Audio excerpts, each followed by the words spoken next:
থেকেই প্রতিজ্ঞা, আমি প্রতিজ্ঞা করে বলছি আজ থেকে ওই বিছানায় আমি ঘুমবো না যতদিন আমার দেহে প্রাণ থাকবে। সুমতিকে জড়িয়ে ধরে বললেন আজ থেকে তুই আমার মেয়ে, আমি তোর বাবা, আর তোর মাথায় হাত দিয়ে কথা দিচ্ছি ওই সোনার পালঙ্কে আমি আর ঘুমবো না। ভক্তিমতী মায়েরা, সুমতি বললেন বাবা তাহলে তুমি কোথায় ঘুমোবে? না আজ থেকে তোর সঙ্গে আমি মাটিতে শয়ন করব।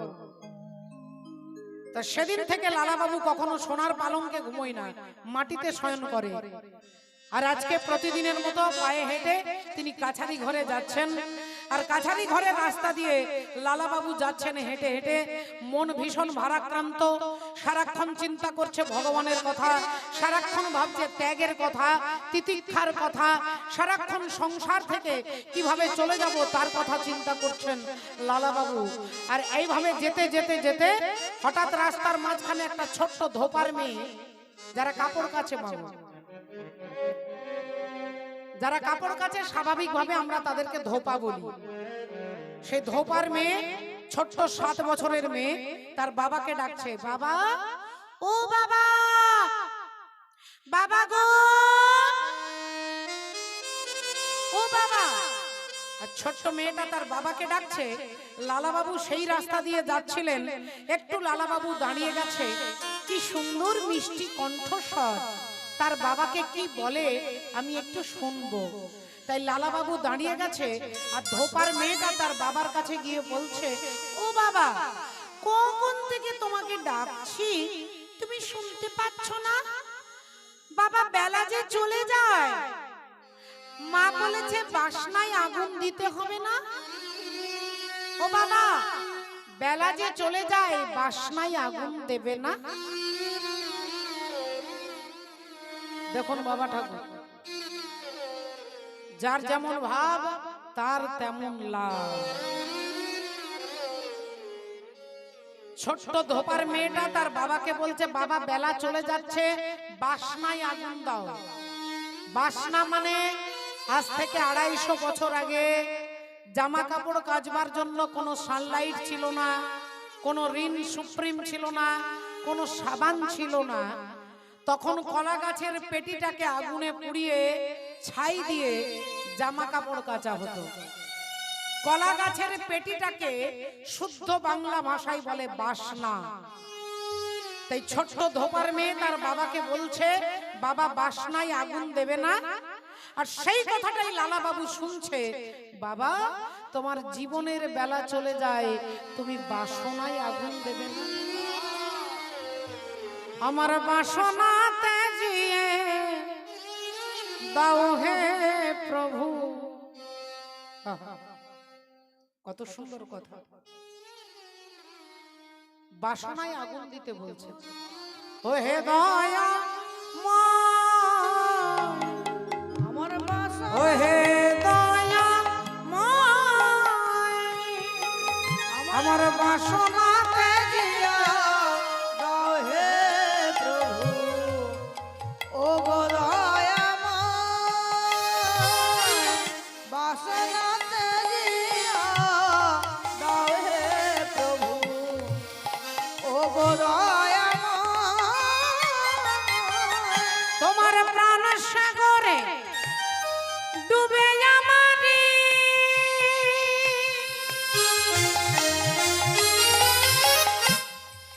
শীতল করো এ হৃদয়।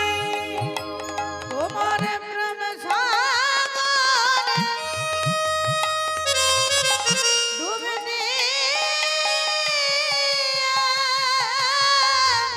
শীতল করো রে হৃদয়। আমার বাসনাতে দাও হে প্রভু। ও গো দয়া বাসনাতে দাও হে প্রভু। ও গো দয়া আমার হৃদি মাঝে নব নব সাজে।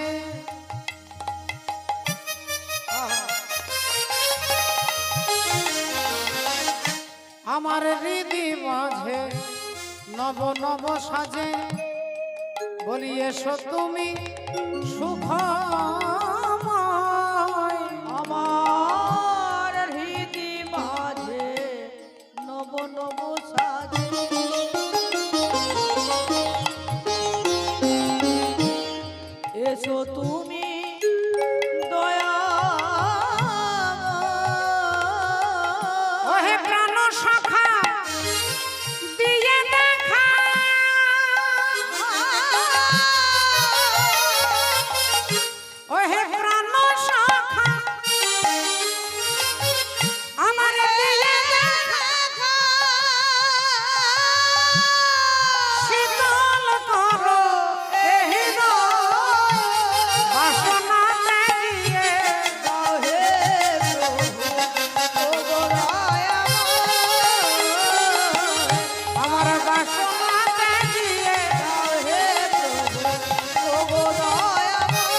দাঁড়িয়ে পড়লেন, ভাবলেন তাহলে আমারও তো জীবনের বেলা চলে যায়, একটা একটা করে বেলা আমাদের সকলে চলে যাচ্ছে মা, সকলের বেলা চলে যাচ্ছে, তাই আমাদেরও বাসনায় আগুন দিতে হবে। রাধে রাধে।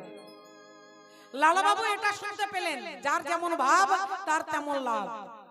ধোপার মেয়ে তার বাবাকে বলছে বাসনায় আগুন দেবার কথা, অর্থাৎ কলা গাছের পেটিটাতে আগুনে পোড়ানোর কথা বলছে।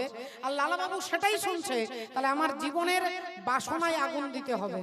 এই লালাবাবু সেখান থেকে সোজা বাড়ি ফিরে এলেন, আর বাড়ি ফিরে এসে সুমতির হাতে ধরে বলছে, সুমতি রে, আজ থেকে আমি আর এই জমিদারিতে থাকবো না। কি বলছো বাবা, তুমি কোথায় যাবে? ওরে আমি চলে যাব বৃন্দাবনে। বৃন্দাবনে? এত বড় জমিদারি, এত বড় ঘর বাড়ি, এগুলোর কি হবে? বললেন আমি কিছু জানি না রে মা, আমি কিছু জানি না, শুধু আমি এইটুকু জানি যে আমি আর এই জমিদারিতে থাকবো না।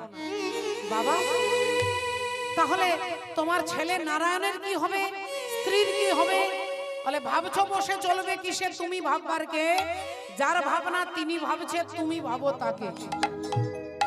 বলেন ওরে মা, আজ থেকে আমি আর এই মুর্শিদাবাদে নয়, আজই এই মুহূর্তে আমি বৃন্দাবনের উদ্দেশ্যে বেরিয়ে পড়ব। তখন সুমতি বাবার পা দুটো ধরে বলছেন, বাবা গো তুমি তো বৃন্দাবনে যাবে, তোমার চরণ ধরে অনুরোধ করে বলি বাবা, যদি কোনোদিন কখনো বৃন্দাবন চন্দ্রকে দেখতে পাও, তাহলে অন্তত আমার হয়ে একটু বলো, যেন শেষের দিনে পার করে, শেষের দিনে পার করে, যেন শেষের দিনে পার করে, শেষের দিনে পার করে, বলি আর তো কিছু চাই না আমি, ওই শেষের দিনে পার করে, ওগো আর তো কিছু চাই না আমি, শেষের দিনে পার করে, আর তো কিছু চাই না আমি, আমার জন্মে নয় জন্মে জন্মে, আর তো কিছু চাই না আমি, জন্মে নয় জন্মে জন্মে, আর তো কিছু চাই না আমি, যেন শেষের দিনে। পার করে। তাই লালাবাবু চললেন বৃন্দাবনে। মাগো মুর্শিদাবাদ থেকে পায়ে হাঁটতে হাঁটতে বৃন্দাবনে যাচ্ছেন মা। হরিব একটা ধুতি পরেছে সামান্য, পরনে গায়ে একটা ঢাকা দিয়েছে। জমিদারি লালাবাবু আজকে জমিদারি পরিত্যাগ করে বৃন্দাবনের উদ্দেশ্যে যাচ্ছেন। আমরাও তার সঙ্গে একবার বৃন্দাবনে যাব। আর বৃন্দাবনে যেতে গেলে মা কি বলতে হয়? জয় নিতাই বলতে হয় না জয় রাধে বলতে হয়? হ্যাঁ, বলো রাধা রানী কি, বলো রাধা রানী কি, বলো রাধা রানী কি। হ্যাঁ, তো চলুন আমরাও বৃন্দাবনে আজকে রাধা রানীর নাম স্মরণ করে যাব। রাধা কি পায়েল ছম ছম বাজে, ছম ছম বাজে পায়েল, রাধা রানী নাচ সামনে সামনে ছেড়া তারানা, রাধা বাজে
राधा जब पायल झनकावे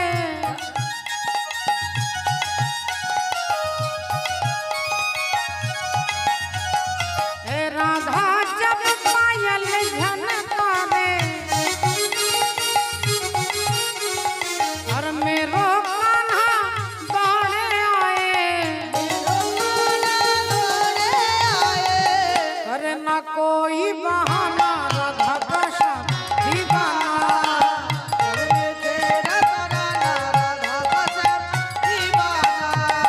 राधा की पायल छम छम बाजे छम छम बाजे पायल राधा चलने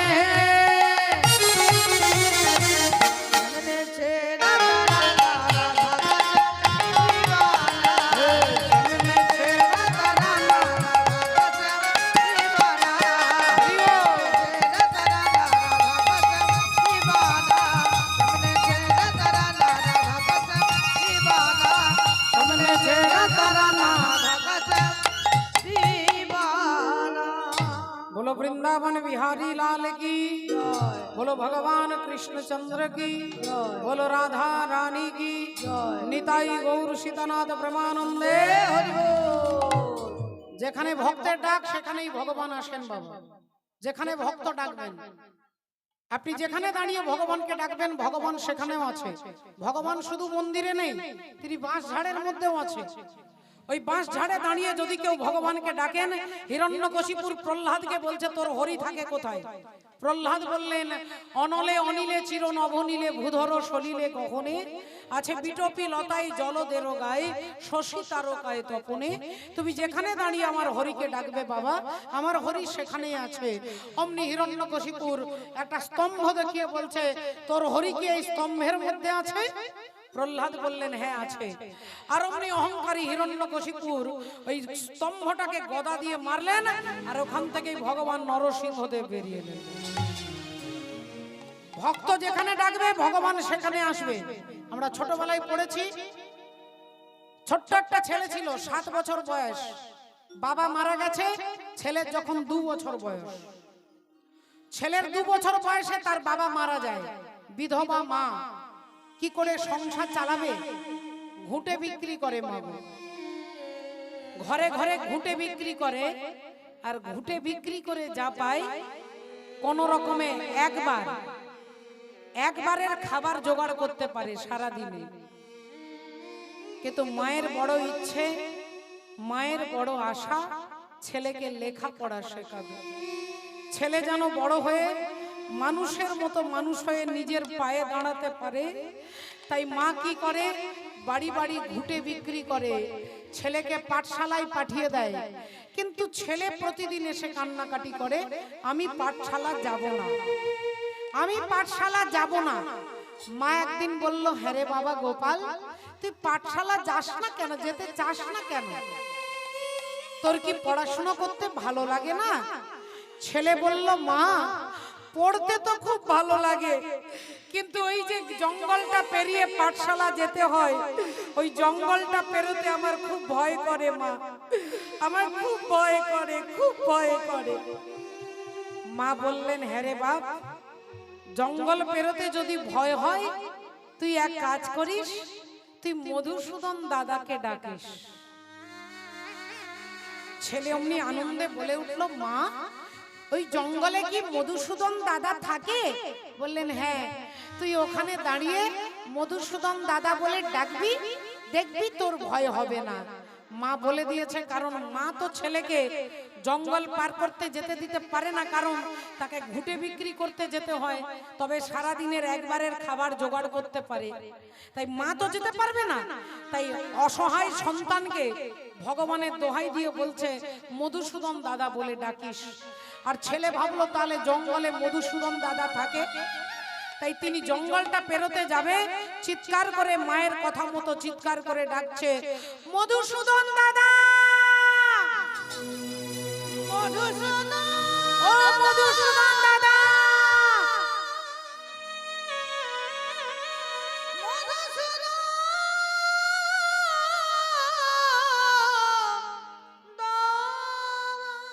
আর যেই বিশ্বাস করে বিশ্বাস করে, সহজ সরল বিশ্বাসে করে যেই মধুসূদন দাদা বলে ডেকেছেন অমনি পরমাত্মা ভগবান শ্রী হরি মাথায় একটা পাগড়ি বেঁধে হাতে একটা লাঠি ধরে আর গোপালের কাছে এসে দাঁড়িয়েছে। কিরে, আমায় ডাকছিস? কি হাঁ করে দেখছিস যে আমায় ডাকছিস? গোপাল বলল, ও মা, তুমি মধুসূদন দাদা? তাহলে মা ঠিকই বলেছে। আচ্ছা দাদা, তুমি আমায় পার করে দেবে? বললেন, হ্যাঁ, তুই যেদিন যেদিন আমাকে ডাকবি আমি সেই দিন তোকে এই জঙ্গলটা পার করে দেব। তাহলে নাও, আমি কিন্তু প্রতিদিন তোমাকে ডাকবো। ভগবান বললেন, তুই আমাকে প্রতিদিন ডাকলে আমি প্রতিদিন তোকে পার করে দেব। এভাবে প্রতিদিন পার করে দেয় ভক্ত।